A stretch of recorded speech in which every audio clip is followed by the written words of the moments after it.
கல்லால் நடன்மலையில்லாதருடைய பொல்லாரிடை மல நல்லா புனைவரே என்னை நினைந்து அடிமை கொண்டன் கடல்கெடுத்து தன்னை நினைய தருகின்றான் உன்னை அரசு மகள் சோலை என்னாரையும் முக்கண்ணர் சுமகள் அத்தி முகத்தான் மண் உலகத்தினி பிறவி மாசர இன்னிய பொருளலாம் எழுதி முத்துறக் கண்ணுதல் உடையதோர் கழித்து மாமுகப் பண்ணவன் மலரடி பணிந்து போற்றுவாம் சிற்றம்பலம்.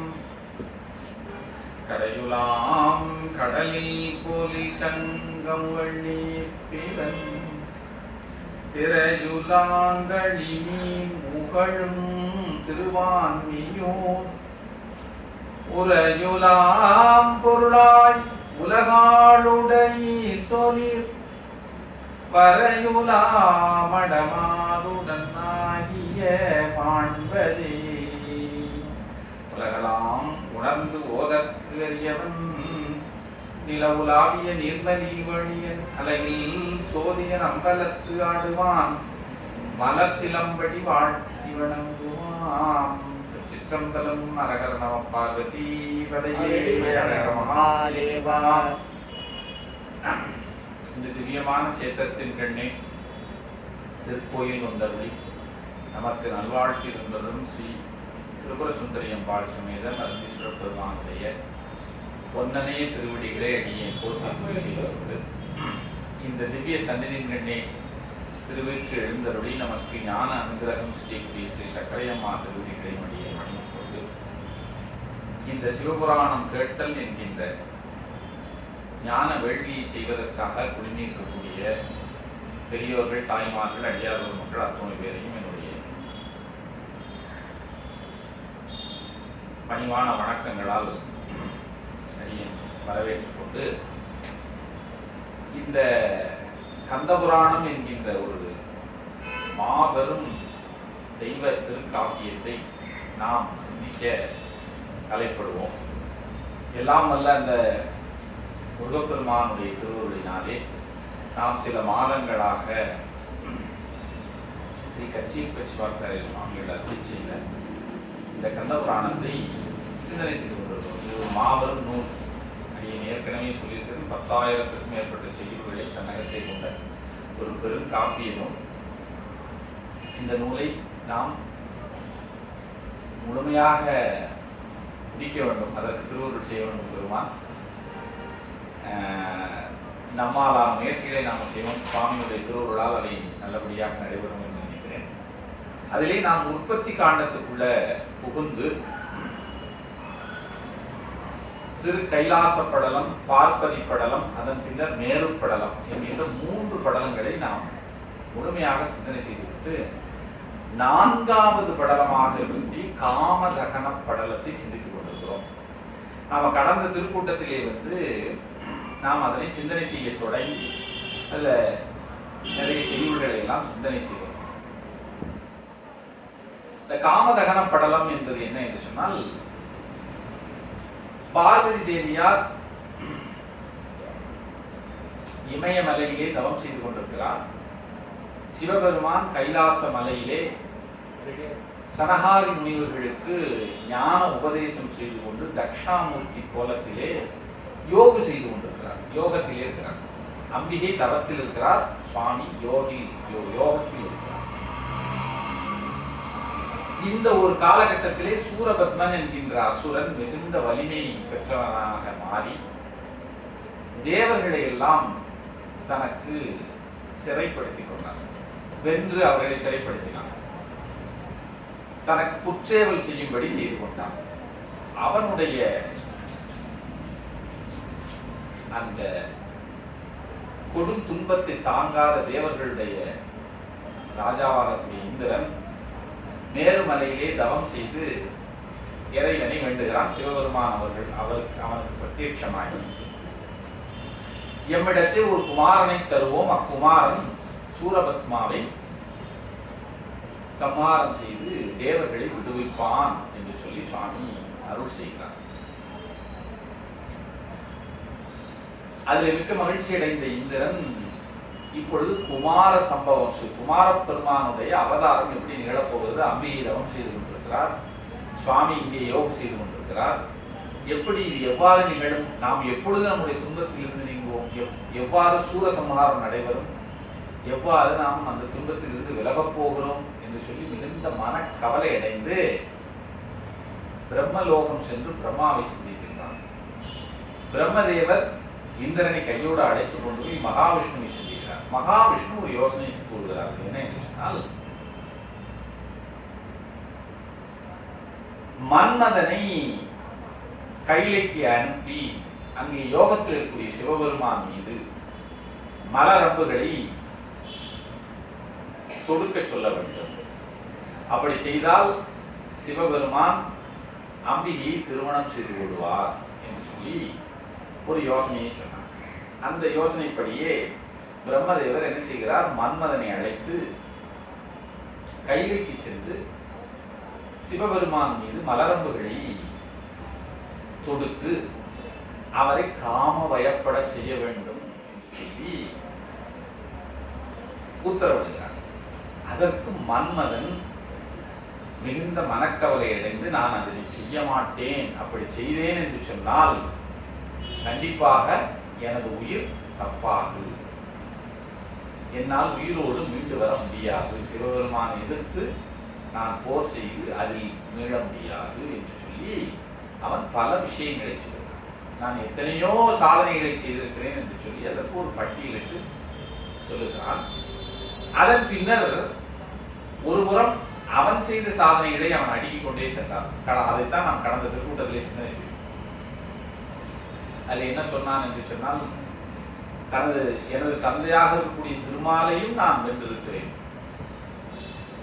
உலகங்களை படைக்கக்கூடிய பிரம்மதேவராக இருக்கக்கூடிய உங்களையும் நான் வென்றிருக்கிறேன், தேவர்களின் தலைவனாக இருக்கக்கூடிய இந்திரனை நான் வென்றிருக்கிறேன், இவர்கள் தவிர ரிஷிகளை கூட நான் வென்று அவர்களுடைய தவ ஆற்றலை குறைத்திருக்கிறேன் என்று சொல்லி தன்னுடைய சாதனைகளாக நிறைய விஷயங்களை மன்மதன் குறிப்பிட்டு சொல்கிறார். அதற்கு பின்னர்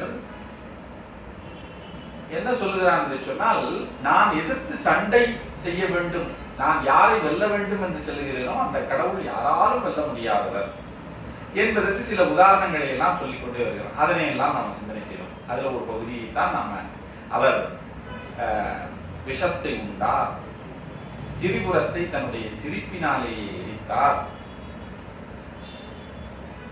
மிக வேகமாக ஆர்ப்பரித்து வரக்கூடிய கங்கையை தன்னுடைய சடையிலே அடக்கி அதனை தன் கட்டுப்பாட்டுக்குள் கொண்டு வந்தார் என்றெல்லாம் அவருடைய பெருமையை இங்கே நம்முடைய மன்மதன் குறிப்பிட்டு சொல்லிக் கொண்டே இருக்கிறான்.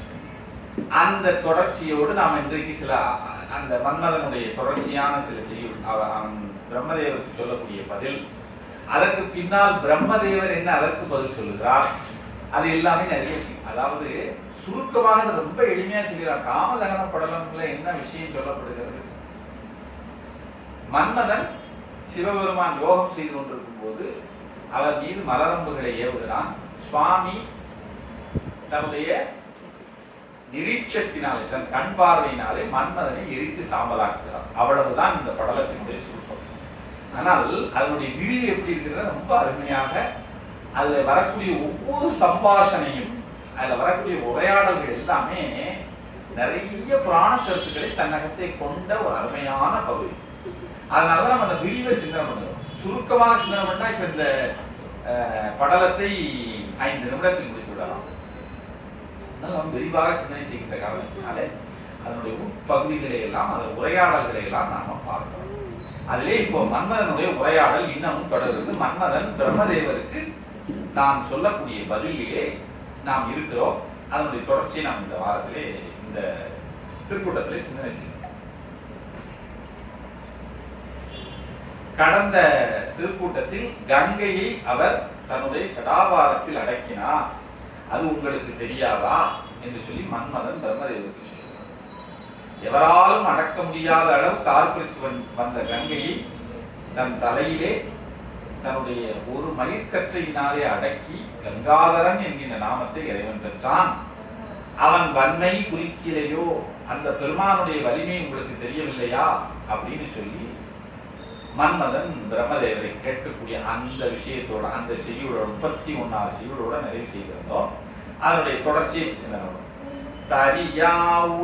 தரியா உளமால் கொடுதன் இகழும் அரியோடு கைமாவை அடல் புலியை உரியாமிசை போர்வை உடுக்கை என பரியா அரண் உற்றது பார்த்திலையோ. இப்போ அடுத்த செய்தி, இந்த செய்தியுடைய சிவபெருமானுடைய பராக்கிரமத்தை பற்றி தான் பேசுகிறார். அவருடைய உடலிலே 3 விதமான மிருகங்களுடைய தோல் போர்வையாக இருக்கிறதுன்னு இந்த செய்தியோட சொல்லுவார். 3 மிருகங்கள். ஒண்ணு என்ன என்றால் சிங்கத்தினுடைய தோல், இன்னொன்று யானையினுடைய தோல், இன்னொன்று புலியினுடைய தோல். இந்த 3ஐயும் இங்கே சொல்லி காட்டுகிறார் ஆசிரியர். மன்மதன் சொல்லுவதாக நீ சொல்லுகிறார். அது என்ன? அதுக்கு ஒவ்வொன்றுக்கும் ஒரு சரித்திரம் இருக்கிறது. தரியா உளமால் கொடு தன் இகழும் அரியோடு இந்த இடத்துல பாருங்க, பிரகலாதன், இந்த கதை உங்களுக்கு எல்லாம் தெரிஞ்சிருக்கும். பிரகலாதன் தன்னுடைய தந்தை ரண்யனோடு முரணுகிறான். ரண்யன் மிகப்பெரிய அசுரனாக இருந்து தானே தெய்வம் என்கின்ற அளவுக்கு அவன் செருப்புற்றிருக்கிறான்.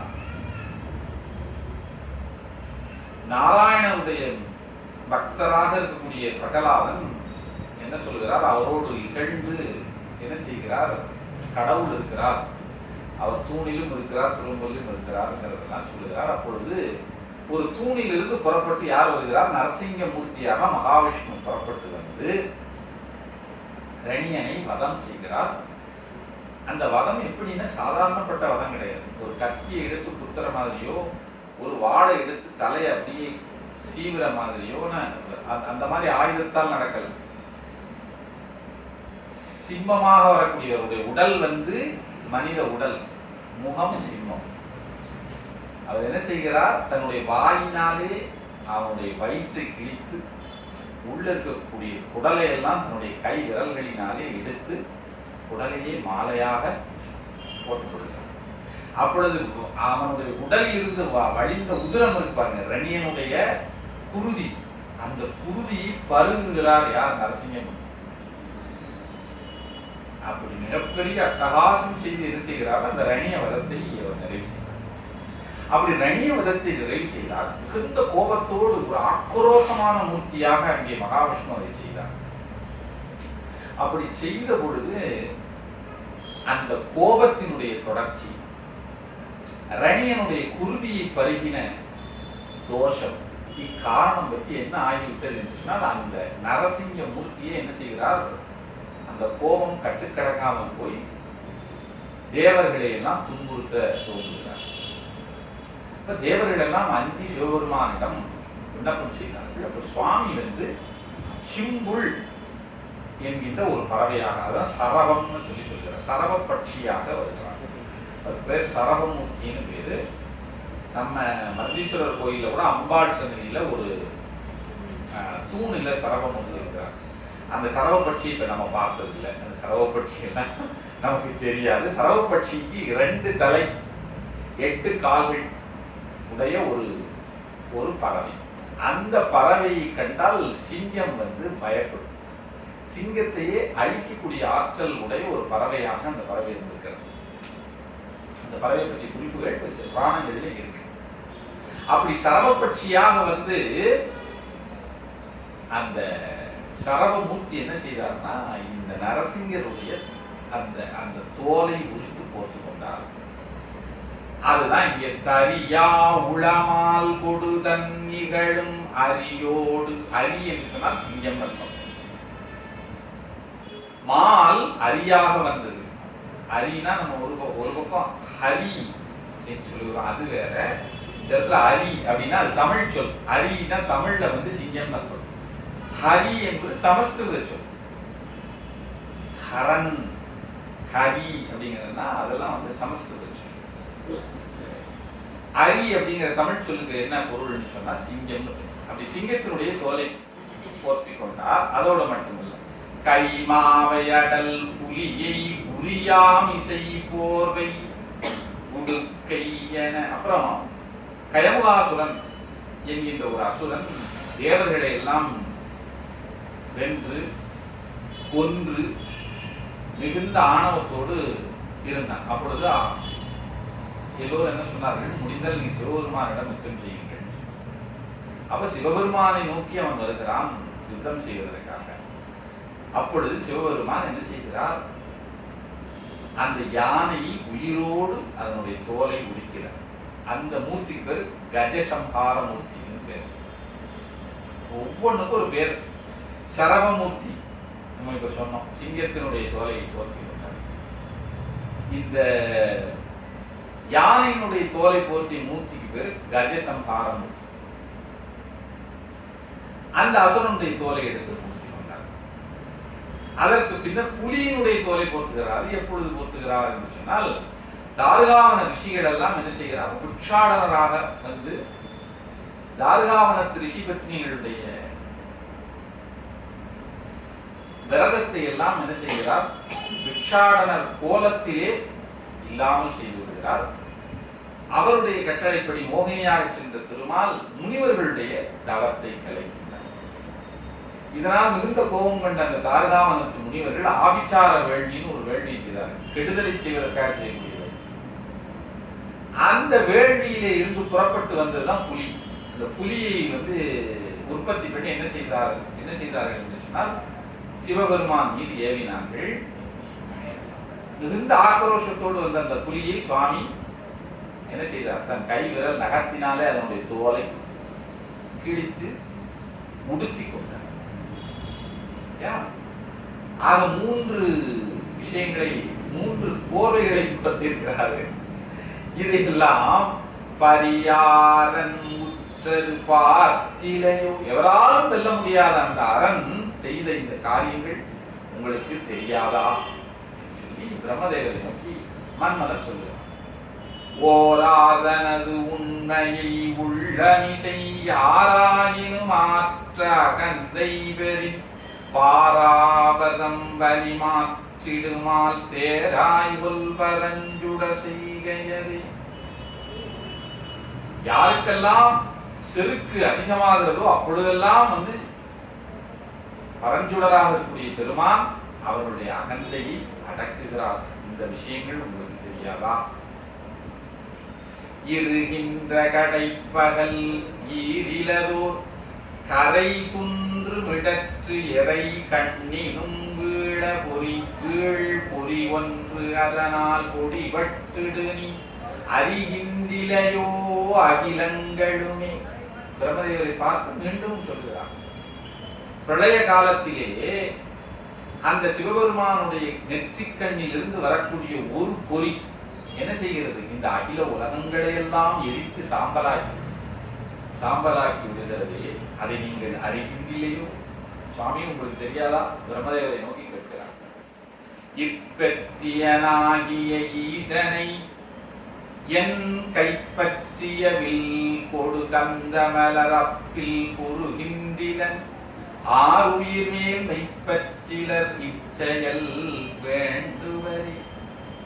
அப்பேற்பட்ட அந்த ஈசனை நான் என்னுடைய இந்த அம்பையும் வில்லையும் நம்பி நான் போய் சண்டை செய்து ஜெயிக்க முடியுமா? உயிர் மேல ஆசை இல்லாதவங்க தான் அந்த காரியத்தை செய்ய முடியும் அப்படின்னு சொல்லுங்க. அதாவது ஆறுயிர் மேல் மெய்ப்பற்றிலர் இச்செயல் வேண்டுக. உயிர் மேல ஆசை இல்லாதவன் தான் இந்த காரியத்தை செய்வான். அப்படின்னா என்ன அர்த்தம்னா, கண்டிப்பாக உயிர் போய்விடும் என்பது உறுதி.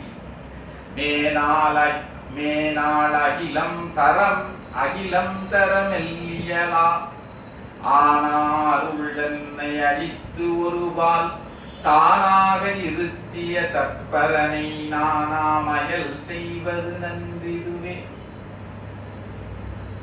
முற்காலத்திலே இந்த உலகத்தை எல்லாம் படைக்க வேண்டும் என்கின்ற ஒரு காரணம் பற்றி தம்முடைய அருட்சத்தியவே ஒரு பெண்ணுருவாக கொண்டு தன்னுடைய இடப்பாகத்திலே அமர்த்தி இந்த உலகத்தை படைத்தார் கடவுள்.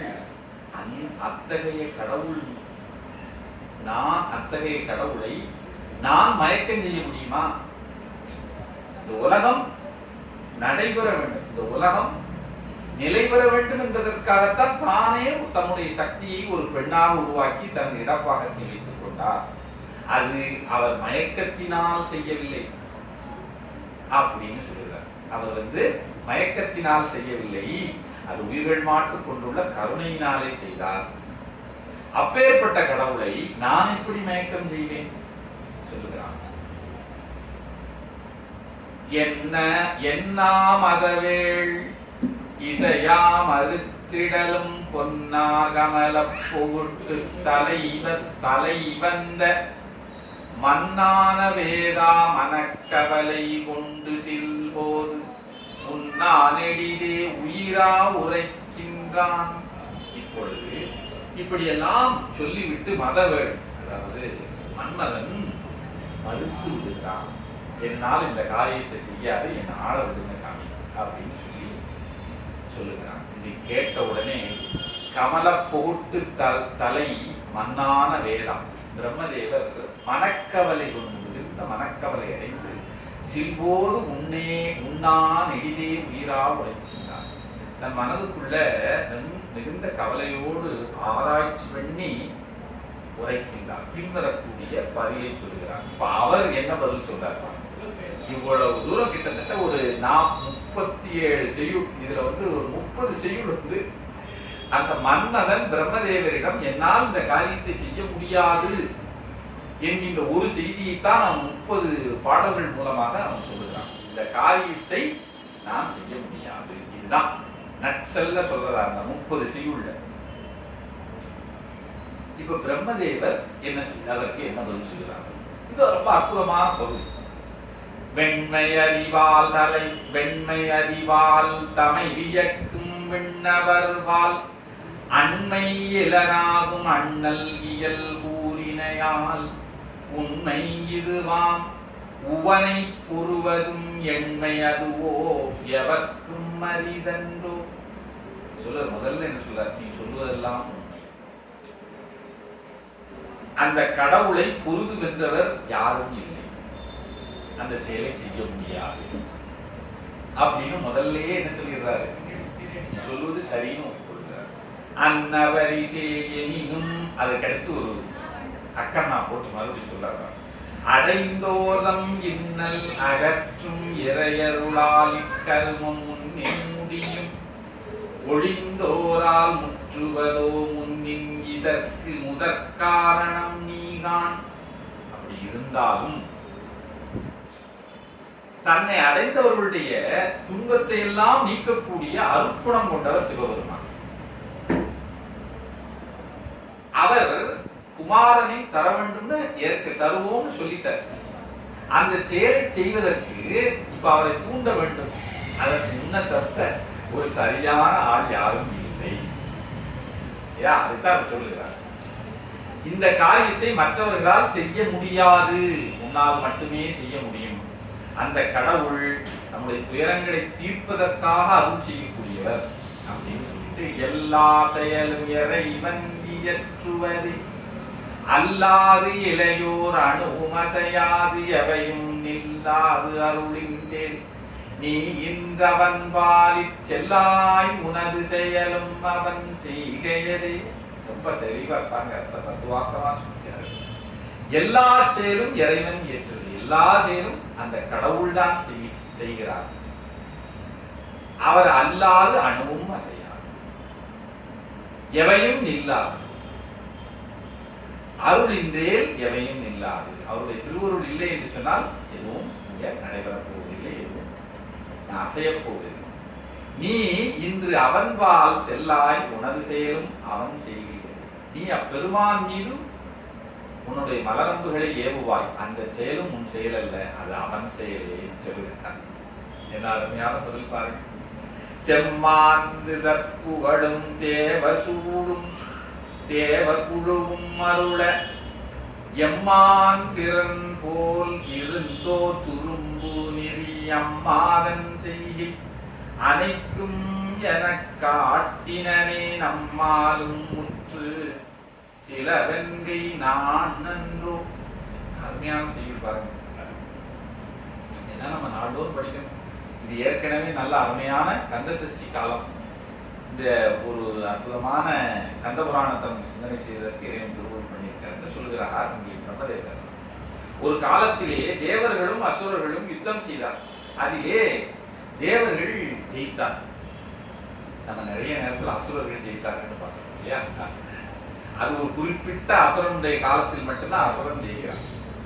இல்லை என்று சொன்னால் பெரும்பாலும் தேவர்கள் தான் ஜெயிப்பார்கள்.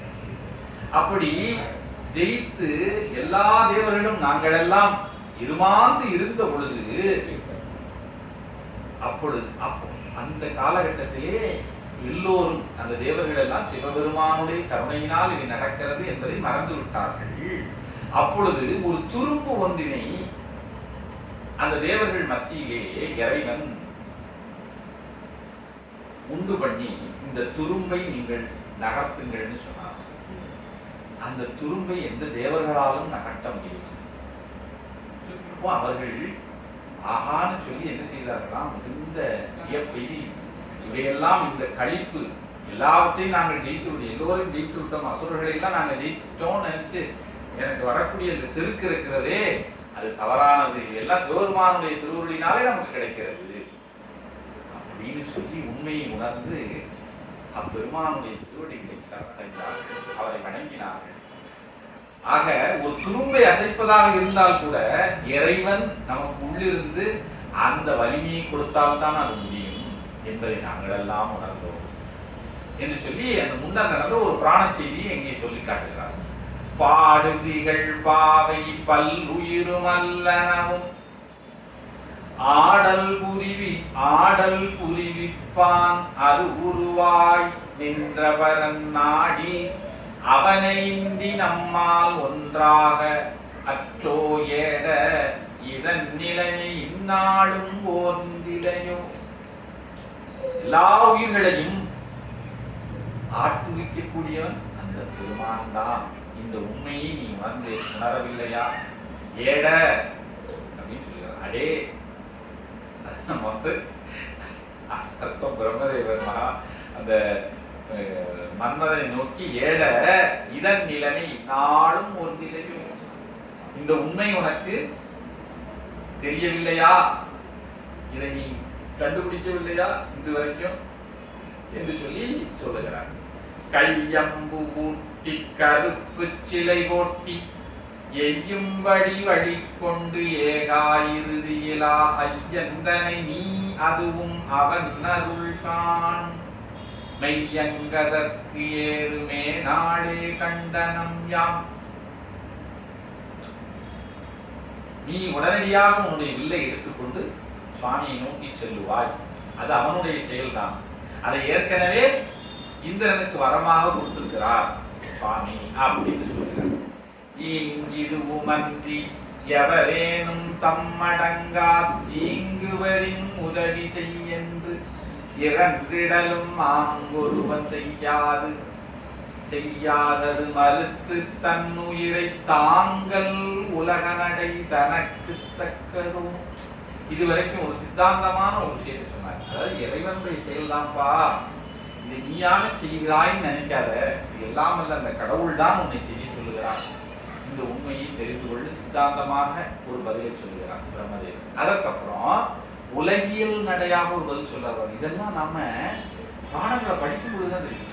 அதாவது சரி நீ சித்தாந்தத்தை ஏற்றுக்கொள்ளல விட்டு, இப்போ சில பேர் பாருங்க இந்த மாதிரி எனக்கு இந்த வேதாந்த சித்தாந்தம் எல்லாம் சொல்லாதீங்க, அதெல்லாம் நம்ம ஒத்து வராது அப்படின்னு நீ சொல்லிவிட்டால் அதற்கு நான் இன்னொரு உலக நடையை சொல்லுகிறேன்.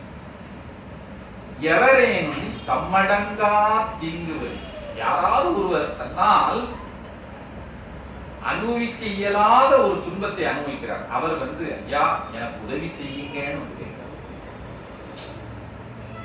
எவரேனும் தம்மடங்கா தீங்குவரின் உதவி செய் என்று இறந்திடலும் ஆண்ஒருவன் செய்யாதது மறுத்து தன் உயிரை தாங்க உலக நடைதனக்கு தக்கது.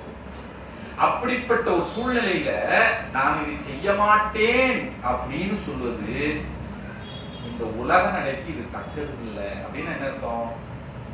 இதெல்லாம் பெரியோர்கள் செய்கை அல்ல. அதாவது திருவள்ளுவர் சொல்லுகிறார் இல்லையா, பல இடங்கள்ல அறத்தை வலியுறுத்தி சொல்லும் பொழுது அறத்தை கடைபிடிக்கக்கூடிய ஒருத்தருக்கு உயிர் ஒரு பொருட்டு கிடையாது, அறமே அவர்களுக்கு மிக முக்கியமானது. அதான் திருவள்ளுவர் ஒழுக்கம் விழுப்பம் தரலாம், ஒழுக்கம் உயிரினும் ஓம்பப்படும் சொல்ல. ஒழுக்கத்தை கடைபிடிக்கக்கூடியவர்கள் அதை தன்னுடைய உயிரை காட்டிலும் பாதுகாத்து வைத்துக் கொள்வார்கள். அப்படின்னா என்ன அர்த்தம்? ஒரு சூழ்நிலை வருகிறது, அந்த சூழ்நிலையிலே நீங்கள் உங்களுடைய ஒழுக்கத்தை காப்பாற்ற வேண்டும் அல்லது உயிரை காப்பாற்ற வேண்டும். அப்படின்னா சிறந்த நடையுடைய பெரியோர்கள் சான்றோர்கள் தன்னுடைய உயிரை நீத்து ஒழுக்கத்தை காத்துக் கொள்வதுன்னு அர்த்தம். அப்படின்னா என்ன அர்த்தம்னா, ஒரு தப்பை நீ இப்போ உடனடியா செய்தே ஆகணும், உங்களுக்கு பல முனைகளிலும் இருந்து உங்களுக்கு ஒரு அழுத்தம் வருகிறது. அந்த தவறை செய்யவில்லை என்று சொன்னால் நீ மாழ்வாய்ங்கிற அளவுக்கு உங்களுக்கு அழுத்தம் வந்த போதிலும் உயர்ந்த நடையுடைய சான்றோர்கள் மாழ்வது சிறப்பானது நினைப்பாங்க. என்ன செய்ய மாட்டாங்கன்னா அந்த ஒழுக்கத்தை விட மாட்டார்கள் அப்படின்னு சொல்லுவார் திருவள்ளுவர் சொல்லுகிறார் இல்லையா. இப்படி பல இடங்கள். அது போல நீங்க சுவாமி திருவள்ளுவர் சில இடத்துல என்னன்னா, இந்த அறத்தை கடைபிடிக்காவிட்டால் நீ உயிர் வாழ்வதால் என்ன பயன் அப்படின்னு கேட்டிருப்பாரு. ஒத்ததறிவான் உயிர் வாழ்வான், மற்றையான் செத்தாருள் வைக்கப்படும் திருவள்ளுவர் இல்லையா. ஒத்ததறிவான் ஒப்புரவு அறிந்து உதவி செய்து வாழக்கூடியவன் உயிர் வாழ்வனாக கருதப்படுவான். அந்த செயலை செய்யாதவன் யாரோடு சேர்த்து கருதப்படுவான்? செத்தாரோடு வைக்கப்படும், இறந்தவனாகவே கருதப்படுவான். இப்படி பல இடங்களில் வள்ளுவர் சொல்ற அறத்தை வலியுறுத்துகிறார். அறத்தின் ஊங்கு ஆக்கமும் இல்லை, அதனை மறத்தலின் ஊங்கு இல்லை கேடு. அறத்தை விட மிகப்பெரிய ஒரு செல்வம் கிடையாது, அதை மறக்கிறத விட மிகப்பெரிய கேடு கிடையாது. இதெல்லாம் சொல்லுகிறாங்க. இப்ப அறத்தை வலியுறுத்தக்கூடிய நம்முடைய ஆச்சாரியர்கள், நம்முடைய ஆண்டோர் மக்கள், சான்றோர்கள் எல்லோரும் என்ன சொல்கிறார்கள் என்று சொன்னால், இதை காட்டிலும் அந்த அறத்தை நீ என்ன செய்ய வேண்டும்? காக்க வேண்டும். ஈன்றாள் பசிகாண்பான் ஆயிரம் செய்யற்க சான்றோர் பழிக்கும் அப்படின்னு சொல்றாரு. எந்த சூழ்நிலையும் அதை என்ன செய்து விடாதே, அறத்தை கைவிட்டு விடாதேன்னு சொல்றாரு. அது போல இது உலக நடை, இதற்கு சித்தாந்தம் தேவை கிடையாது. இதற்கு போய் இதெல்லாம் இறைவன் செயல் அப்படி இப்படி நீ பெரிய அளவுக்கெல்லாம் எடுத்துட்டே போக வேண்டாம். சாதாரண உலக நடைக்கு நாங்கெல்லாம் ரொம்ப சங்கடத்துல இருக்கோம், மிகப்பெரிய துன்பத்துல இருக்கோம். உன்கிட்ட என்ன கேட்கிறேன்? என்னோட உதவி செய்வாங்க. அந்த உதவியை செய்யாது இருத்தல் உலக நடை தனக்கு தக்கதோ என்னாலும் ஒரு உதவி யாதொருவன் யாருக்கு எனினும் தன்னால் முடிவதனில் தானே முடித்தல் தலை. என்ன சொல்கிறார் பாருங்க. ஓர் உதவி யார் ஒருவன் யாவர்க்கு எண்ணும் தன்னால் முடிவதெனில், ஒரு உதவியை நீங்க இன்னொருத்தர் செய்யக்கூடிய ஒரு உதவியாக இருக்கிறது. உங்களால் முடிஞ்ச உதவி. ஒருத்தர் ரொம்ப சங்கடத்துல இருக்கேன், எனக்கு 10,000 ரூபாய் பணம் வேணும்னு கேட்கிறார். 10,000 பணம் கொடுக்கக்கூடிய அளவு எனக்கு இருக்கு அப்படின்னு சொன்னா அந்த உதவியை செய்ய வேண்டும், அதை முடித்தல் தலை அப்படின்னு சொல்றார் பாருங்க. தன்னால் முடிவதனில் தானே முடித்தல் தலை. தானே முடித்தல், அவங்க கேட்காமலே அந்த உதவியை செய்து முடித்தல் தலை, மிகப்பெரிய தலைமை குணம். அதற்கப்புறம் என்ன சொல்கிறார் பாருங்க. சொன்னால் முடித்தல் இடை. தானே முடிக்கல, அவங்க கேட்கிறாங்க, ஐயா எனக்கு பணம், அப்படி அவங்க கேட்ட பிறகு அதை முடித்தல் இடை குணம். அது தலைக்குணம், இது இடைக்குணம். அதுக்கப்புறம் சொல்லுகினும் பன்னாள் மறுத்து புரிதல் கடைப்பான்மையதே. பல நாள் கேட்டதுக்கு அப்புறம் முடியாதுங்கன்னு சொல்லிட்டு சரி போனா போயிட்டு போகுதுன்னு ஒரு நாள் அதை செய்தல், அது கடைப்பான்மை. அப்ப கூட இந்த 3 விஷயத்துல தலை இடை கடைன்னு சொல்றாரு. உங்களால் முடிந்த உதவியை பிறருக்கு செய்ய உங்களுக்கு முடியும் நல்லா தெரிஞ்சிச்சுன்னா நீங்களே செய்வது தலைக்குணம், அவர்கள் கேட்டு செய்வது இடைக்குணம், அதை பல முறை மறுத்து கடைசியில செய்வது அது கடைக்குணம். ஆக நம்மிடம் அறம் எவ்வளவு இருக்குங்கிறதுக்கு ஒரு ஸ்கேல் வந்து சொல்லிட்டார் ஆசிரியர். நம்ம தலைக்குணத்துல இருக்கோமா, இடைக்குணத்துல இருக்கோமா, கடைக்குணத்துல இருக்கோம். தலைக்குணம்னா first mark, first class students. இடைக்குணம்னா ஆவரேஜ் ஸ்டூடெண்ட்ஸ். கடைக்குணம்னா ஃபெயில்டு, அவ்வளவுதான். அவங்க எல்லாம் அரியர் வச்சு பாஸ் பண்ண முடியும். ஆனா கூட இதுல என்ன சொல்லிட்டாருன்னா, புரியுது பண்ணால் மறுத்து புரிதல். அதுக்கப்புறமா அந்த கடைசியில இருக்கிறவங்க கூட அந்த உதவியை செஞ்சிடறாங்க. புரியவே மாட்டேன்னு சொல்றவன எந்த லிஸ்ட்ல கொண்டு போய் வைக்கிறது? அப்படி சொல்ல வராங்க. ஏன்னா மறுத்து விட்டாங்க இல்லையா மன்மதன். சொல்கிறார், ஏவாயினும் இடர் உற்றனராகி ஓவில் குறை ஒன்று உளவேல் அது முடித்தற்கு ஆவிடினும் அரணே மறுத்து உளவேல் பாவம் அல்லது பழியும் மொழியாது. யாராக இருந்தாலும் தனக்கு மிகுந்த துன்பத்தோடு வந்து உதவி செய்ய வேண்டும் அப்படின்னு கேட்டு விட்டால் அதை முடிப்பதற்காக உயிரை கூட கொடுக்கக்கூடியவன் இருக்கிறான் இல்லையா, அந்த தன்மையுடையவன் தான் அறத்தை கடைபிடிக்க முடியும். அவனே அறம் செய்யக்கூடியவன். அதுக்கெல்லாம் இப்ப நம்ம நிறைய சரித்திரங்கள் இருக்கு. சிவி சக்கரவர்த்தின்னு ஒரு சக்கரவர்த்தி சரித்திரம் எல்லாம் பார்த்துருக்கோம். ஒரு புறா அவரிடம் தஞ்சமடைகிறது. அந்த புறாவை துரத்தி கொண்டு ஒரு கழுகு வருது. உடனே இவர் என்ன பண்ணுறார், அந்த கழுகிடம் கேட்கிறார். கழுகு வந்து சொல்லு, என்னுடைய உணவை நீ வந்து எடுத்துக்கொள்ள, நான் பசியோடு இருக்கேன், எனக்கு உணவு எனது தர்மம் அது. நீ அந்த புறாவுக்கு அடைக்கலம் கொடுக்கறதுனால நான் பசியோட இருக்கிறேன், இது பாவம் தானே அப்படின்னு அந்த கழுகு கேட்ட பொழுது ஒரு தராசை எடுத்துட்டு வந்து புறாவை ஒரு தட்டிலையும் இன்னொரு தட்டில் என்ன செய்தான், தன்னுடைய தொடையில் இருக்கக்கூடிய சதையை தன் கையில் இருக்கக்கூடிய ஆயுதத்தினாலே அப்படியே எடுத்து, எங்க ஊர் திருநெல்வேலியெல்லாம் அல்வாவை கட் பண்ணி போடுவாங்க, அது மாதிரி தொடையில் இருக்கக்கூடிய சதையை கட் பண்ணி இன்னொரு தட்டில் போட்டான். பாருங்க எப்பேற்பட்ட ராஜாக்கள் நம்ம நாட்டில் வாழ்ந்துருக்காங்க. போட்டு உனக்கு தேவை சாப்பாடு, அவ்வளவுதானே, மாமிசம் நீ சாப்பிடணும், இது ராஜா மாமிசம். ஏன்னா ராஜாவினுடைய சதையவே கொண்டு போய் கொடுத்தாங்க.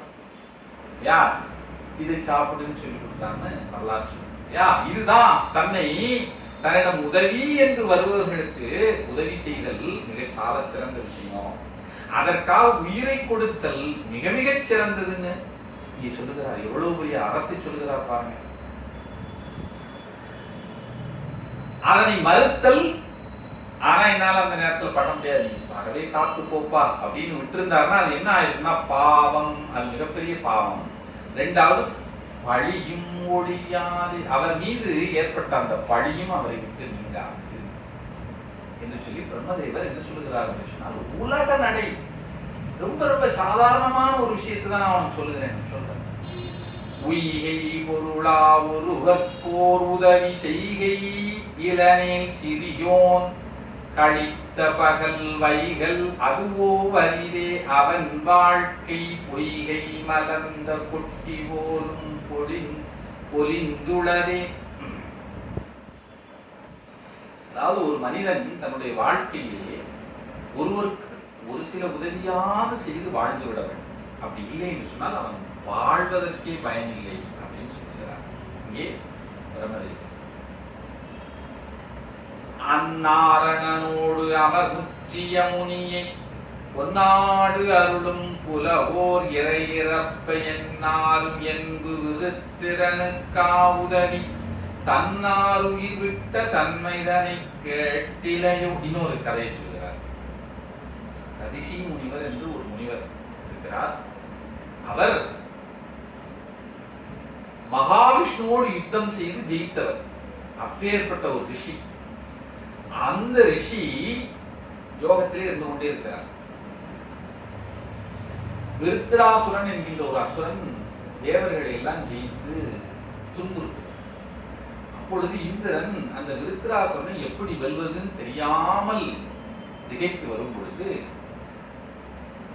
அவருக்கு என்ன இறுதியாக அந்த வாய்ப்பு என்ன கிடைக்கிறதுன்னா, ததிசி முனிவருடைய முதுகெலும்பினால் செய்யப்பட்ட ஒரு ஆயுதத்தால் மட்டும்தான் இந்த விருத்ராசுரனை அழிக்க முடியும் அப்படின்னு அவன் அறிகிறான். இப்போ அந்த ரிஷி முனிவத்தை போய் கேட்கணும். அவர் முதுகெலும்புல இருக்கக்கூடிய முதுகெலும்பை எல்லாம் எடுத்து ஒரு ஆயுதமா செய்யணும்னா என்ன ஆகணும்?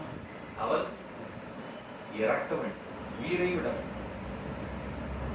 அப்ப இந்திரன் போய் அந்த தரிசிட்ட கேட்கிறான், சுவாமி, அடியேன் உங்களை தஞ்சமாக அடைந்திருக்கிறேன், எனக்கு ஒரு உதவி வேணும். என்ன உதவி?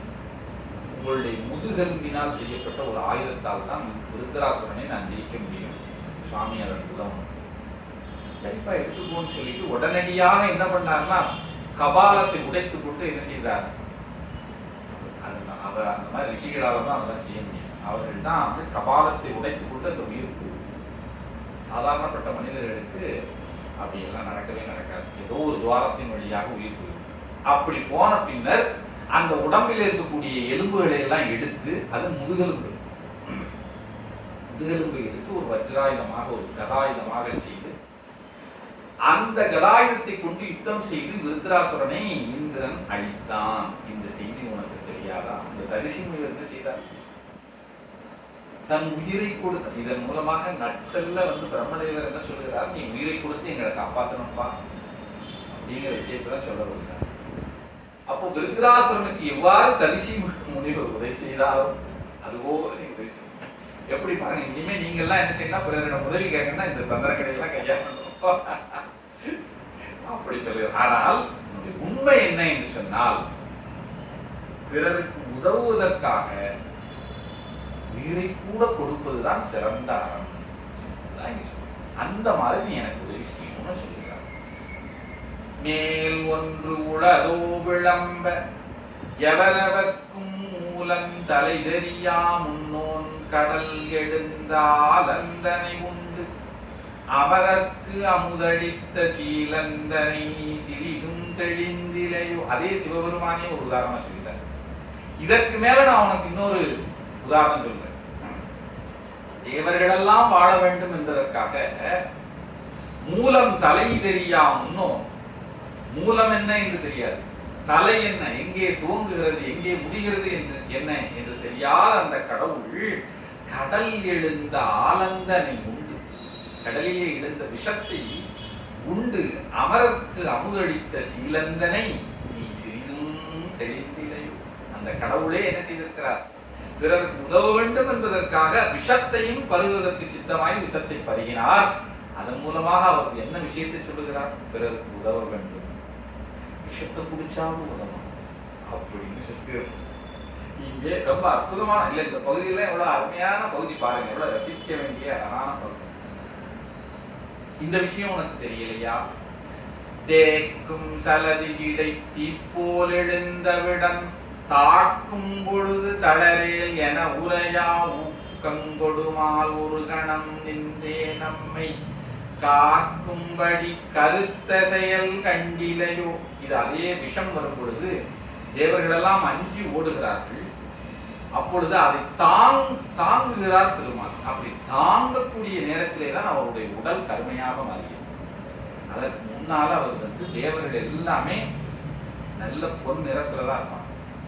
ஆனால் கரு நிறத்தில் இருக்கக்கூடிய ஒரே ஒரு தேவர் யாருன்னு சொன்னா அது மகாவிஷ்ணு மட்டும்தான். எல்லா தேவர்களும் அப்படி இருக்க மாட்டாங்க. அசுரர்கள்டா கருப்பா இருப்பாங்க. தேவர்கள்ட கருப்பா இருக்கக்கூடிய ஒரே ஒரு ஆள் யாருன்னு கேட்டீங்கன்னா அது மகாவிஷ்ணு தான். அதுக்கு அடுத்து இன்னொரு ஆள் இருக்காரு, அதுதான் வந்து மன்னர். மன்னர் கருப்பா தான் இருக்காரு, கருவேல்னு பேர். நான் எல்லாரும் நினைச்சிருக்கோம் மன்னர் ஆள் நல்ல சரியாக இருப்பாரு. புராணங்கள்ல அப்படி சொல்லலை. என்ன மகாவிஷ்ணுவும் கருப்பா இருக்கணும்னு சொல்லிட்டாங்க. அப்படி மகாவிஷ்ணு கருப்பாக மாறினாரே, அது எதற்காக? நம்ம எல்லாம் காக்க வேண்டும் என்பதற்காகத்தானே.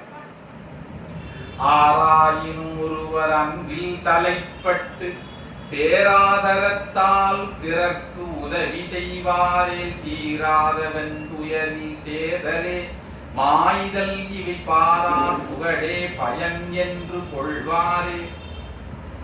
மிகுந்த அறத்தை செய்ய வேண்டும் என்று நினைக்கக்கூடியவர்கள் பிறருக்கு உதவி செய்யும் பொழுது தமக்கு உயிரே போனாலும் அதை புகழாகத்தான் நினைப்பார்களே ஒழிய அதை என்ன செய்ய மாட்டார்கள், தனக்கு ஏற்பட்ட ஒரு துன்பமாக நினைக்க மாட்டார்கள் அப்படின்னு சொல்றாங்க.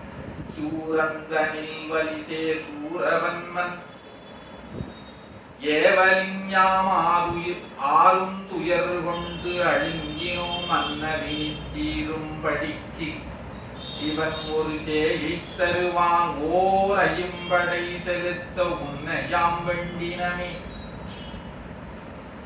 சிவபெருமான் ஒரு சேயை தருவதாக சொல்லியிருக்கிறார். ஆகையினாலே நாங்கள் உன்னை வேண்டுகிறோம் அப்படின்னு சொல்கிறார் பிரம்மதேவன். ஆதலினால் நீ இவ்வாறு அங்கே சென்று யுத்தம் செய்து நீ அவர் மீது மலரம்புகளை விட வேண்டும், மறுக்க வேண்டாம் அப்படின்னு சொல்ற. இதற்கு பின்னரும் என்ன செய்கிறான் நம்முடைய மன்மதன்? என்ன செய்கிறார் பாருங்க. பண்கைய புகுட்டிருந்த பகவன் ஈது புகழலும் அரிங்கனை கரத்தினோன் அறந்தை எய்தி ஆதியாம் புங்கவர்க்கு மாறு கொண்டு பொருகிலேன் இதுவன்றியே இங்கனக்கு அடுத்ததொன்று எம்பு செய்வல் என்றனன். என்ன சொல்றாரு? இதெல்லாம் படம் சொல்லிட்டார். அப்பொழுது மன்மதன் ஐயா, இந்த ஒரு காரியத்தை தவிர்த்து நீங்க என்ன கேட்டாலும் நீங்க போய் சிவபெருமான் மீது மலரம்பு விட வேண்டும் அப்படின்னு மட்டும் கேட்காதீங்க, வேற ஏதாவது செய்ய சொல்லுங்க, அதை நான் செய்கிறேன் அப்படின்னு மறுபடியும் அதை மறுக்கிறார். அப்பொழுது பிரம்மதேவர் என்ன செய்கிறார்? என்னும் வேலை அமரோடு இருந்த வேலன் முனிவுரா. அவருக்கு கோபம் வந்துச்சு. நன்னயந்தழி உரைத்த நமது சொல் மறுத்தியால் எல்லோருக்கும் நன்மை தருவதற்காக நான் சொன்ன சொல்லை நீ என்ன செய்து விட்டாய்? மறுத்து விட்டாய். அன்னவான்மை உரியின் உய்தி அல்லதே உனக்கு யாம் துண்ணு சாபம் இடுதும் யாழ் துணிவு சொல்லுக என்றனன். நான் எல்லோருக்கும் நன்மை ஏற்படும்படி இந்த காரியத்தை செய்யும்படி உன்னை சொல்லுவேன். அதுக்கப்புறமும் நீ மறுத்தா நான் என்ன பண்ணுவேன்னா துண்ணு சாபம் இடுவேன்னு சொல்லுவேன். துணிவு சொல்லுக, கடைசி முடிவா என்னன்னு சொல்லி கடைசியில் என்ன சாம வேத தான தண்டம்னு சொல்றாங்க. கடைசியில் அவர் என்ன செய்து விட்டார்? கோபமாகி நான் உன்னை சபித்து விடுவேன்னு சொன்ன உடனே மன்மதன் பாருங்க, வெய்ய சாபம் இடுதும் என்று வெகுழியால் மொழிந்த கேட்டு ஐயமே மதனவேள் அழுங்கி வெய்து உயிர்த்து இனி செய்யலாவதன் என தெரிந்து சிந்தை தெற்றியே வையகம் படைத்த அண்ணல் வதனம் நோக்கி உரை செய்வான். சாபமிட்டுமே சொன்ன உடனே ரொம்ப பயந்தான். யாரு? மன்மதன். பயந்து அழுங்கி வெயில் உயிர்த்தல்னா பெருமூச்சிடுதல், அழுங்குதல்னா மனத்திலே ஏற்பட்ட நம்ம சொல்றோம் ஸ்ட்ரெஸ், மன அழுத்தம், வருந்தி பெருமூச்சு விடுதான். மனதுக்குள்ள ஆலோசனை செய்து அவருக்கு பதில் சொல்கிறார். கேள்வி ஒன்று, நான் சொல்லுவதை கேளுங்க. ஒன்று உரைப்பல் வேத கேடு சூழும் நினது வாய்ச்சூழின் மேல் ஐயல் பகன்று துன்புழந்து படுதலில் காளகண்டன் முன்பு சென்று கடிய வைய கணைகள் தூய் மாடினும் சிறந்தது அம்ம மற்றும் உய்யலாமுனி. அழகான ஒரு விஷயத்தை இங்கே மன்மதன் சொல்லுகிறான். கேளிது ஒன்று உரைப்பல் வேத. பிரம்மதேவரே, நான் இப்பொழுது சொல்லுகிறேன், அதை கேளுங்கள். நீங்க எனக்கு கொடுக்கக்கூடிய சாபத்திலே பட்டு மிகுந்த துன்பம் அடைந்து நான் உழல்வதை காட்டினேன். காளகண்டனாக இருக்கக்கூடிய இந்த கருணைக்கடலாக இருக்கக்கூடிய பெருமான் முன்னால் சென்று அவரோடு யுத்தம் செய்து நாம் மடிவது சால சிறந்தது. அதில் ஒருவேளை எனக்கு உய்தியும் கிடைக்கலாம் அப்படி சொல்லுகிறார். காளகண்டன் முன்பு சென்று கடிய வைய கணைகள் தூய் அவரோடு யுத்தம் செய்து நல்ல அம்புகளை எல்லாம் போட்டு மாடினும் சிறந்தது. மாண்டு போனாலும் அது சிறந்த விஷயம். அம்ம மற்றும் உய்யலாகுமே. அது மட்டுமல்ல, அவர் எனக்கு உய்தியும் கொடுப்பார். ஆனா நீங்க சாபத்தை கொடுத்து பேசாம போயிருவீங்க. அதனால நான் என்ன செய்கிறேன், அங்கே சென்று அவரோடு யுத்தம் செய்கிறேன்னு கூறுகிறார். செற்ற நீர்மை கொள்ளல்லைய செஞ்சடை பிரான் இடத்து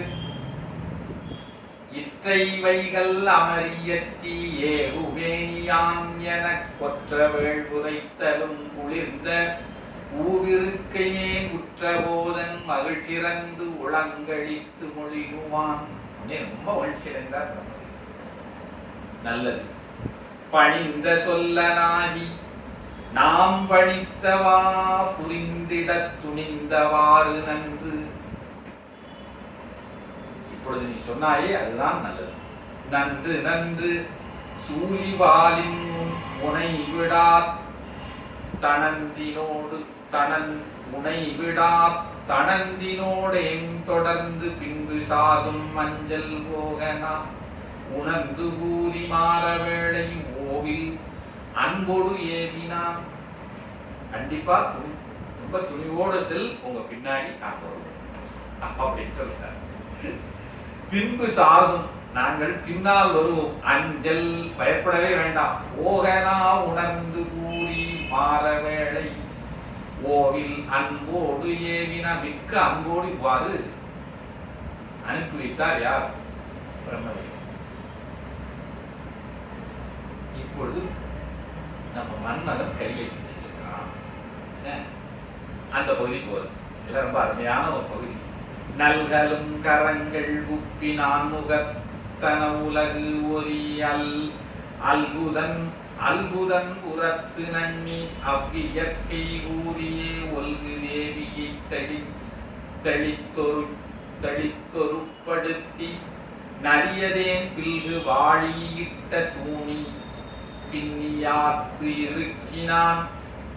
இப்படி தேவர்களெல்லாம் இவருக்கு விடை கொடுத்து அனுப்பிய பின்னர் தன்னுடைய யதாஸ்தானத்தை அடைகின்றான் மன்மதன். அங்கே தனது தேவியாக இருக்கக்கூடிய ரதியிடம் நடந்த நிகழ்ச்சிகளை எல்லாம் சொல்லுகிறார். இந்த மாதிரி எல்லாம் சம்பவங்கள் நடந்து விட்டது. நான் இப்பொழுது கைலைக்கு சென்று யுத்தம் செய்ய போகிறேன். நான் திரும்பி ஒரு சந்தேகம் அப்படிங்கிறத தெளிவுபடுத்துகிறேன். அவளுக்கு ஒரு தெளிவை உண்டு பண்ணிவிட்டு என்ன அவங்களுக்கு இடையில என்ன உரையாடல் நடந்ததுன்னு இங்க விரிவா சொல்லலை. பிரம்மாவுக்கும் மன்மதனுக்கு இடையில எவ்வளவு உரையாடல் நடந்தது அதெல்லாம் விரிவாக சொல்லியிருக்கிறார். ஆனா இங்க என்ன செய்து விட்டார்? தெளிவுபடுத்தினான் அப்படின்னு மட்டும்தான் சொல்லிடுவோம். ரொம்ப ஒரே வார்த்தையில முடிச்சுட்டா. அவங்களுக்கு இடையில என்ன சம்பாஷணம் நடந்ததுன்னு தெரியல. தெளிவுபடுத்தி ரதிதேவியை தயார்படுத்தி விட்டான். மனதளவில் தயார்படுத்தி விட்டு தன்னுடைய இல்லெல்லாம் ரெடி பண்றாரு. எல்லாமே இன்டாக்டா இருக்கா, எல்லாமே பக்காவா இருக்கா எல்லாமே பார்த்து அந்த இதை தயார் பண்ணி கொண்டிருக்கிறான். கயக்கண் நின்ற பூவின் மிக்க காமகாண்டம் கண்ணல்வில் இயக்கமான பாரவில் எடுத்து மொயம்பில் எந்தியே தயக்கம் முற்றுலாய செய்ய தன்னன் மாவி எந்தளிர் பயக்கடுங்கன் வாழம் ஒன்று மாமருங்கு வைத்தரோ. தயாராகக்கூடியதான் சொல்லுகிறான். அவன் என்ன செய்கிறான்? தன்னுடைய வில்லை தயார்படுத்துகிறான். அதுல இருக்கக்கூடிய அந்த வில் என்ன கரும்பு வில் என்று சொல்லுவார்கள். கரும்பினாலே செய்யப்பட்ட வில். அதிலே 5 வகையான மலர் அம்புகள் இருக்கு. அந்த 5 வகையான ஒளி வீசக்கூடிய அந்த மனம் வீசக்கூடிய அந்த மலர் அம்புகளை எல்லாம் தயார்படுத்திக் கொள்கிறான். ஒரு வாழ் ஒன்றையும் எடுத்து வைத்துக் கொள்கிறான். கூர்மையான வாழ் ஒன்றையும் தன்னுடைய பயக்கடுங்கண் வாழம் ஒன்று மாமருங்கு வைத்தரோ வாழையும் கையில எடுத்துக் கொள்கிறான். போருக்கு தயாராகிட்டான். கோகிலங்களானவும் குழாங்கொள் வேலையானவும் காகளங்கண் முரசமாய்க்கரங்க ஓதம் யாவும். இது முழுக்க வர்ணையான பாடல்கள் தான். சீகரங்களாய் அசைந்து செல்ல நீனகேதனமாக உம்பர் உலக பெண்மதி குடை நிலற்றவே. அவன் இந்த கைலைக்கு செல்லுகிறான். அப்பொழுது என்ன நடக்கிறதுன்னு பாருங்க. அதை சொல்லுகிறார். குயில்கள் எல்லாம் ஒலி எழுப்புகிறது. அப்புறம் எக்காலம் அப்படின்னு எக்காலம்னு சொல்றாங்களே, அந்த கருவி ஓசை எழுப்புவது போல கடலினுடைய பேரொலி வருகிறது. முரசுகளாக அவை எல்லாம் ஒலிக்கின்றன. அலைகள் எல்லாம் கவரி போல வீசுகிறது, நிலவு கொடை பிடிக்கிறது. இப்படி எல்லாம் அவனை வழி அனுப்புகின்றன சொல்கிறார். ஒரு வர்ணனையாக இதை சொல்லுகிறான். இப்பொழுது தன்னுடைய மனைவி ரதியுடன் மன்மதன் கைலைக்கு செல்கிறான். பொருவில் கிள்ளை என்னும் மாக்கள் உண்டதென்றல் வையமே. அவனுடைய ரதம் இருக்குது இல்லையா, அந்த ரதத்தை இழுத்து கொண்டு செல்லக்கூடிய குதிரைகள், நம்ம வழக்கமா ரதத்துக்கு குதிரைகள் தான் இழுத்து கொடுத்தோம் இல்லையா. ஆனா மன்மதனுடைய ரதத்தை இழுத்து கொண்டு செல்லக்கூடிய கிள்ளை, கிள்ளைனா கிளி, அதெல்லாம் இங்க சொல்லியிருக்கிறார். பொருவில் கிள்ளை எனுமாக்கள் உண்ட தென்றல் வையமே. அவனுடைய ரதம் என்ன? தென்றலால் செய்யப்பட்டது. இதெல்லாம் கற்பனை பண்ணவே முடியல, ஆனா அப்படி சொல்லியிருக்காங்க. அவனுடைய ரதம் தென்றல், அந்த ரதத்தை இழுத்து போகக்கூடிய அந்த குதிரைகள் என்ன அப்படின்னா கிள்ளை, கிளி. எல்லாமே இனிமையானதா இருக்கும். ரதியோடும் ஏறி, அந்த ரதத்தின் மீது தன்னுடைய மனைவி ரதி தேவியோடு ஏறி வேள்னா மன்மதன் இருந்த தொல்லை உலகினை அரிதகன்று, அவனுடைய உலகத்தை விட்டு அவன் நீங்கி, அவனுடைய உலகம் எங்க இருக்குன்னு குறிப்பிடல, அதற்கு பேரும் இங்கே குறிப்பிடப்படவில்லை. ஆனால் அவனுக்கென்று ஒரு தனி உலகம் இருக்கிறது. அது மட்டும் நமக்கு இந்த புராணத்தின் மூலம் தெளிவாக தெரிகிறது. அரிது அகன்று புரிகொள் வெய்யாளவை இந்தி நிகழவே பரமன் வைகு கயிலையம் பருப்பதத்தை அணுகினான். இப்பொழுது அந்த தேரிலே அவன் என்ன செய்கிறான்? கைலையம் பருப்பதத்தை அணுகிறான், சென்று செய்கிறான். கையிலை கண்டு தொழுது, அந்த மலையை பார்த்தோன்னே வணங்குகிறான். தேரிழிந்து, தேரிலே இருந்து இறங்கி காமவேள் தனக்கு அயலில் வந்த பரிசனத்தை, அவனோடு பரிசனங்கள்லாம் வருது. அந்த பரிசனத்தை எல்லாம் அந்த தூரத்திலே நிறுத்திடுச்சு. அவன் நிறுத்தி, அப்ப தூரத்திலே நிறுத்திட்டு மாதுடன் பயிலும் வில்லும் வாழி அம்பரித்து வல்லியத்தினை துயிலுணர்த்தும் மான் என துணிந்து போதல் மேவினான். பரிசனங்களை எல்லாம் நிறுத்தி விட்டான். தான் தன் தேவியாக கூடிய ரதியும் மட்டும் போறாங்க. கையிலே ஆனா என்ன வைத்திருக்கிறான்? வில்லை வைத்திருக்கிறான். அதிலே அம்புகள் இருக்கு, அந்த அம்பரா துணியிலே அம்புகள் இருக்கிறது. அதையெல்லாம் வைத்துக் கொண்டு அவன் இந்த மலையை நோக்கி செல்கிறான். அது எப்படி இருக்கிறது என்று சொன்னால், துயிலக்கூடிய ஒரு வல்லினத்தை, வல்லியம் என்று சொன்னால் புலி, உறங்கிக் கொண்டிருக்கக்கூடிய ஒரு புலியை அந்த துயிலில் இருந்து அந்த உறக்கத்தை எழுப்பக்கூடிய ஒரு மான் போல துணிந்து, அதைத்தான் இங்க சொல்றாரு. வல்லியத்தினை துயிலுணர்த்தும் மான் என, புலியை எழுப்பக்கூடிய ஒரு மான் போல துணிந்து போதல் மேகினான். ரொம்ப துணிச்சலோட போனான். அப்படின்னா என்ன அர்த்தம்? ஒரு மான் ரொம்ப துணிச்சலா போய் ஒரு புலி, தூங்கி கொண்டிருக்கக்கூடிய புலியை எழுப்புற என்ன ஆகும்? இந்த மானுடைய உயிர் போய்விடும். ஒரு உதாரணத்தின் ஒரு ஓமை மூலமா சொல்லுகிறார். கூறுலாவும் அதிநிலைந்த குலகன் வைகு கையிலை மேல் ஏறியே தனாது கையிறந்த கார்முகம் வளையி மாறில் ஏவு ஊட்டி அங்கண் வைகும் புள்ளும் ஆட்களும் ஊரிலாது இருந்த காமம் உன்னுவித்தல் முன்னினான். போறான். அந்த கையிலையிலே இருக்கக்கூடிய மரங்கள்ல நிறைய புள்ளினங்கள்னா பறவைகள் இருக்கு. அந்த கைலை மலையிலேயும் விலங்குகள் இருக்கு. அந்த விலங்குகள் மீது தன்னுடைய அம்புகளை ஏவுகிறான். அந்த விலங்குகள் காமமயப்பட வேண்டும் என்கின்ற ஒரு எண்ணத்திலே அவன் அவ்வாறு செய்கிறான். ஒருவில் காமன் இன்னதன்மை குந்தி கொண்டு மற்ற அவன் விரவு புள்ளின் மீதிலும் விலங்கின் மீதிலும் மலச்சரமலாம் விடுப்ப ஆதிதனது மந்திரத்து முன் அருளினோடு இருந்த நந்தி அடிகள் அன்ன கண்டரோ. இதை நந்தியம்பெருமான் பார்க்கிறார். பார்த்து கொம்மனச் சினம் புரிந்து கொடிய பூசல் மதனனா தம் இயற்கையாம் இது அம்ம சரதம் என்று நினைவுறா உம்மனத்தெளித்துறப்ப ஒலிகொள் புல் விலங்கின் மேல் வெம்மையில் செயலாது மாறன் வீசினகம் விண்ணின் நின்றனவே. பார்த்த உடனே என்ன பண்ணாரு நம்ம நந்தியபுரம் அப்படின்னு ஒரு சத்தம் போட்டார். அந்த அம்புகள் அப்படியே அந்த இடத்துல அந்த புள்ளினங்கள் மீதோ விலங்குகள் மீதோ அது என்ன செய்யல, போகவே அப்படியே ஸ்டாண்ட் ஸ்டில்லா. உம்முன்னு ஒரு வார்த்தை சொன்னார்.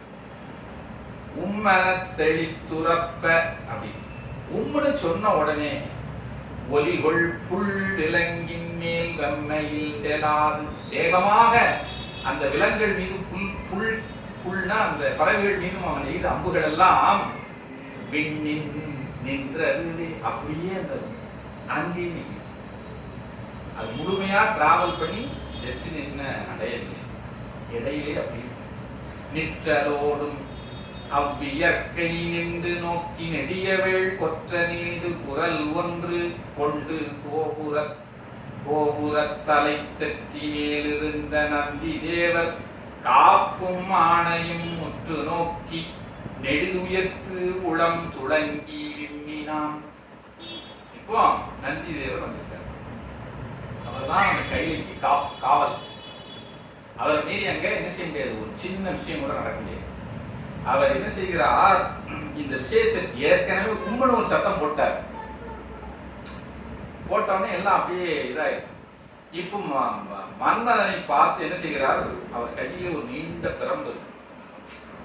அந்த பிரம்பை காஞ்சி புராணத்துல சிவஞான சுவாமிகள்னு ஒருவர் அதை எழுதியிருக்கிறார். எப்படி வர்ணிப்பார்னா, பங்கைய துளவம்னாரும் வெத்திரப்படை பொற்பிரம்பு. அந்த பிரம்பு அந்த பிரம்புல என்ன வாசனை வரும்னா, பங்கயம்னா என்ன அப்படின்னா தாமரை பூவினுடைய வாசனை, துளவம் துளசியினுடைய வாசனை. இந்த ரெண்டும் வேத்திரப்படையில இருக்கும். அவர் என்ன வரக்கூடியவங்களை எல்லாம் அந்த வேத்திரப்படை, அதாவது அந்த கையில இருக்கக்கூடிய பொற்பிரம்பினாலே சரி செய்கிறார். அப்படி சரி செய்யும்போது அடிப்பாரு. இந்த கியூல நிக்கிறவங்களை அப்படி அடிக்கக்கூடியவர்கள் மேல என்ன மாலை அணிந்திருக்கிறார்களோ அது இந்த பிரம்பில வாசனை. அந்த வாசனை பங்கயம் துளவம் அப்படின்னா பிரம்ம விஷ்ணுக்களை எல்லாம் பல தடவை அடிச்ச பிரம்புன்னு சொல்றாரு. அந்த பிரம்பை தாங்கி கொண்டிருக்கக்கூடியவர், அந்த பிரம்போடு கூடிய அவர் என்ன செய்கிறார்னா, உடனே அவருடைய இதுல இருந்து கீழே இறங்குறார். அவரை பார்த்த உடனே என்ன செய்கிறான் நம்முடைய மன்மதன், நெடிது உயிர்த்து உளந்துளங்கி விம்மினான். ஓன்னு அடாச்சு. நெடிது உயிர்த்து பெருமூச்செறிந்து உளந்துளங்கி மிகுந்த வருத்தத்தோடு விம்மினான், அழுதான், தேம்பி தேம்பி அழுதான். விம்மி நந்தி தேவர் முன்னிறைந்து வேகமா போறான். நந்தியம் பெருமான் முன்னாடி போய் சென்று தாழ்ந்து தாழ்ந்தெழு செம்மை செய்கருத்தனாய் திகழ்ந்து போற்று எடுத்தலும் இம்மலை கண் வந்ததென்னை. வேகமா அழுது வேகமா போய் அவர் காலில் விழுந்து எழுந்து நிக்கிறான். இந்த மலைக்கு எதுக்கு வந்த அப்படின்னு அவர் கேட்கிறார். இம்மலை கண் வந்ததென்னை என அயன் உணர்த்தலாம் மெய்மையாவும் உணர்த்தலும் வினாவீது உளங்கொள்வான். அவன் அப்புறம் என்ன செய்கிறான், நடந்த விஷயங்கள் எல்லாம் பிரம்மதேவர் கட்டளைப்படி நான் என்று சொல்லி அவன் தெளிவாக அந்த விஷயங்கள் எல்லாம் சொல்லியிருக்கான். இப்போ நந்தி தேவர் தம்முடைய மனத்திலே என்ன நினைக்கிறார், ஏற்கனவே நாம் அந்த மேருப்படலத்திலேயே நாம் பார்த்திருக்கிறோம்.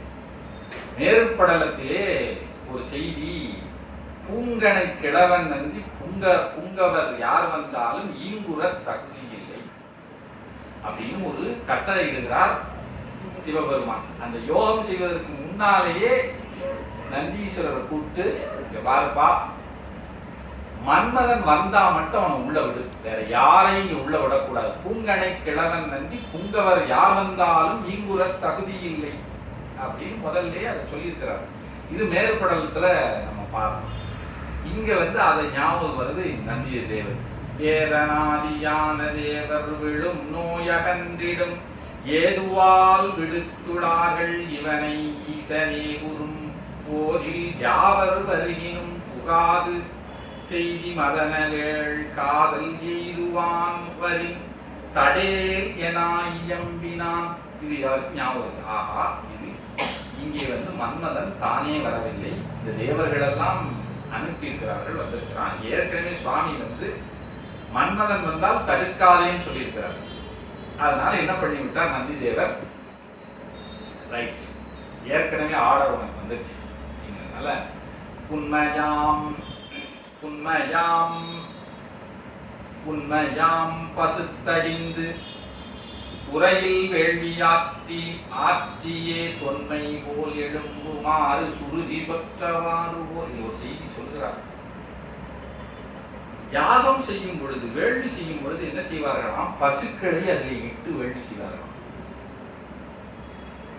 ஆனால் வேள்வி முடிந்த பின்னர் அந்த பசுக்களை உயிரோடு மீட்டு கொண்டு வருவார். இப்படியெல்லாம் அந்த காலத்துல வேள்வி நடந்தது.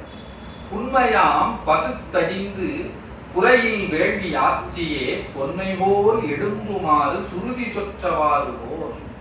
இப்படி வேதங்கள்ல சொல்லி இருக்கிறாங்க. அதுபோல இவன் வேள்வியில் மாட்டிய பசு அப்படின்னு. மன்மதன் தனிப்படுத்து மாதை வெட்டு மற்ற. அப்ப அந்த வேள்வி செய்வர்கள் யாரு அப்படின்னா பிரம்மா முதலிய தேவர்கள். அவனை பசுவாக்கி விட்டார்கள். மன்மதன் தனிப்படுத்து மாலை வெட்டு மற்றதன் பின்முறை கண்ணல் கயம்பிரான் நினைந்தனன் கொலாம். சரி, இது சுவாமியினுடைய திருவருள். இதன் பின்னர் சுவாமிக்கு பார்வதி திருமணம் செய்து கொள்வார் போலும் அப்படின்னு இவர் நினைத்தாராம். யாரு? நம்முடைய நந்திய பெருமான் நினைத்து, ஆகையால் இது அருளதே, இது சிவபெருமானுடைய இவன் வரத்தும் ஆணை என்று ஓகையால் உணர்ந்து வேளை நோக்கி உம்பராபுலம் போகுமாறு இயற்றல் செய்த பொருவிலாத கருணை சேர் ஏக நாயகந்தன் முன்னர் ஏகல் வேண்டுமோ என்றான். நீங்க என்ன சுவாமியை போய் பார்க்கணும் அவ்வளவுதானே. உடனே அவர் உத்தரவு கொடுத்துட்டார். சொல்லி எந்த பக்கமா போகணும்லாம் சொல்லுகிறார் பாருங்க. நந்தி தேவன் இணையவாறு நவிலவே உணர்ந்து வேள் எந்தை கேட்டியால் இதொன்று எனக்கோர் இரு உருகினும் மந்தி வேணி அண்ணல் முன்னம் அணுகுமார் அமைந்து இவன் வந்தனன் அதற்கு எந்த வகையை நல்குவாயென. மன்மதனும் என்ன சொல்கிறான்? நீங்க நேரா அவர் ரொம்ப பக்கத்துல என்னை கொண்டு போய் விட்டுறணும், எனக்கு நான் செத்தே போனாலும் பரவாயில்ல அப்படின்னு சொல்லுகிறான் மன்மதன். இகலும் அன்பும் இறையுமின்றிய உயிர்க்கும் உள்ளதோர் புகுதி நாடி முறையினை புரிந்து சேர்பவர்க்கு மேல் தகுதி செய்து கருணை கூர் சயம்பு முன்பு சாதியேல் மிகுதி கொண்ட மேலை வாய்தல் மேவி ஏகுக என்றனன். நீ சுவாமியை ரொம்ப பக்கத்துல போய் பார்க்கணும்னா மேலை வாய்தல் மேவி ஏகுக, மேற்கு வாசல் வழியாக செல்லுவாய் அப்படின்னு சொல்லி நந்தியம் பெருமான் சொல்லிவிட்டார். இப்பொழுது நம்முடைய மன்மதன் அப்படி மேற்கு வாசல் வழியாக சென்று இறைவனை அடைகிறான். அதற்கு பின்னர் என்ன நடக்கிறது என்பதை நாம் அடுத்த திருக்கூட்டத்திலே சிந்தனை செய்வோம். நிறைய செய்யுள் இருக்கு. இதற்காக ஏன்னா இந்த பகுதிகள்லாம் கொஞ்சம் முக்கியமா இருக்கிறதுனால செய்யுளை விடாமல் சொல்லியிருக்கிறேன். இந்த காமதகன படலம் அடுத்த சிந்தனையில் நாம் நிறைவு செய்வோம். 110 செய்யுள் இருக்கு. அதை கொஞ்சம் சுருக்கி அடுத்த வாரத்திலே காமதகன படலத்தை நாம அடுத்த வகுப்பிலே நிறைவு செய்து கொள்ளலாம். அதன் பின்னர் மோனம் நீங்கு படலம் எப்படி வரிசையாக வருகிறது அவற்றையெல்லாம் நாம் ஒவ்வொன்றாக சிந்தனை செய்வோம். 10வது படலமாகத்தான் திருமண படலம் வருகிறது. அதற்கு இன்னும் சில மாதங்கள் நமக்கு பிடிக்கும். அப்பொழுது நாம் ஒரு நல்ல நாளிலே அந்த திருமண படலத்தை சிந்தனை செய்ய வேண்டும். மோனம் நீங்கு படலம், அப்புறம் தவம் காண் படலம், மனம் பேசு படலம், வரைமுனை படலம், கணங்கள் செல் படலம், திருக்கல்யாண படலம். திருக்கல்யாண படலம் 10வதாக இருக்கு. 11வது படலம் திரு அவதார படலம். அங்கே முருகப்பெருமானுடைய அவதாரம். துணைவர் வருபடலம், அதில் வந்து வீரவாகு முதலிய மற்ற துணைவர்கள் எல்லாம் வரக்கூடிய படம். சரவண படலம், திருவிளையாட்டு படலம், தகரேறு படலம், ஆட்டுக்கிடாய் வாகனத்தை இவர் முருகப்பெருமான் ஏறக்கூடிய படலம். அயனை சிறைகுடி படலம், பிரம்மதேவரை சிறை செய்த அந்த பகுதி. அயனை சிறை நீக்கு படலம், பிரம்மாவுக்கு அந்த சிறையிலிருந்து விடுதலை கொடுக்கக்கூடிய படலம். விடைபெறு படலம், படையெடு படலம், தாரகன் வதை படலம், தேவகிரி படலம், அசுரேந்திரன் மகேந்திரன் செல்படலம், வழிநடை படலம், குமாரபுரி படலம், சுரம்புகு படலம், திருச்செந்தி படலம் ஆக 26 படலங்கள் உற்பத்தி காண்டத்திலே இருக்கிறது. அதில் நாம் இப்போ காமதகன படலங்கிற 4வது படலத்திலே இருக்கிறோம். அப்படி சிறு சிறிதாக நாம் இதை சிந்தனை செய்வோம். இது விரைவாக கொஞ்சம் இதை விடவும் கொஞ்சம் வேகமாக நாம் சிந்தனை செய்ய வேண்டும் என்றுதான் நான் நினைத்து கொண்டு இருக்கிறேன். அதை அடுத்தடுத்த இதில் வந்து நாம அதாவது ஒரு படலத்திற்கு வந்து 2 அமர்வுகள் தான் சிந்தனை செய்யணும்னு நினைச்சிருக்கேன். அப்படி செய்தால்தான் நாம் என்ன செய்ய முடியும், இந்த உற்பத்தி காண்டத்தில் இருக்கக்கூடிய 26 படலத்தையாவது நம்ம ஒரு ஆண்டுக்குள்ள நிறைவேற்றோம். பேலன்ஸ் இருக்கு 4 படலம், 5 படலங்கள் இருக்கு. அதனால அவ்வளவு கொஞ்சம் நிறைவாக செய்ய வேண்டும். அதற்கு எல்லாம் முருகப்பெருமான் துணை புரிய வேண்டும். இந்த ஒரு அருமையான கந்த சஷ்டி காலத்திலே நாம் இதை சிந்தனை செய்வதற்கு ஒரு வாய்ப்பு கொடுத்த நம்முடைய சுமனா சுரேஷ் அவர்களுக்கு என்னுடைய நன்றி தெரிவித்துக் கொள்கிறேன். இது தொடர்ச்சியாக சிந்தனை செய்வோம். நீங்கள் எல்லாம் வந்து தொடர்ச்சியாக வந்திருந்து கேட்டு மகிழும்படி கேட்டுக்கொண்டு இத்துடன் எனது உரையை திருச்சிற்றம்பலம். ஆறிரு தடந்தோள் வாழ்க, முகம் வாழ்க, வெற்றி கூறு நெறிகள் வாழ்க, குடம் வாழ்க, செவ்வேள் எரிய மங்கி வாழ்க, யானிதர் அணங்கு வாழ்க, மாறிலா வள்ளி வாழ்க, வாழ்க சீரடி யாரெல்லாம் மழை வழங்குக, மன்னவன் ஒங்குக, படையில் கொள் வளனெல்லாம் பிறங்குக, கரையென்றடி கோஷி கரையெல்லாம் பழை வீதிக, செய்வம் பறக்கவே. திருச்சிற்றம்பலம். அரகர நம பார்வதி பதையே, அரகர மகாதேவா.